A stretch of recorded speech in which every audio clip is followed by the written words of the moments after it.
So today we're going to be looking at how you can add a Google Chrome extension to Google Chrome.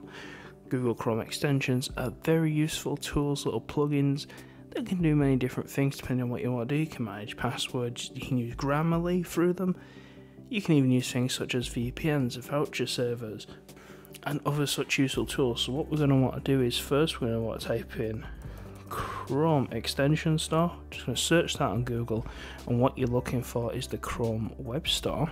If we click that, you're going to see here we are on the Chrome Web Store, and these are all the different extensions that you need.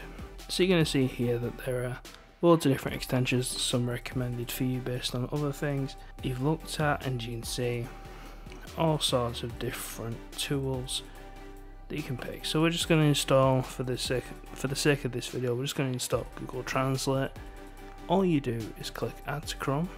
It's going to ask you to look at this box here. It's basically saying what it can do. It's saying it can read and change all data on websites. We're just going to click Add Extensions, Add Extension, and as you can see, now it's installed. So the Google Translate has been installed to Chrome. We can put this application, this extension I mean, into the bar just by clicking the little jigsaw piece here. If you already have quite a few on the bar, it might not put it on like it has for us here. Click extensions, and all we have to do is click this pin. And as you can see, there's our Google Translate extension. And it's as simple as that. Thanks for watching, please like and subscribe.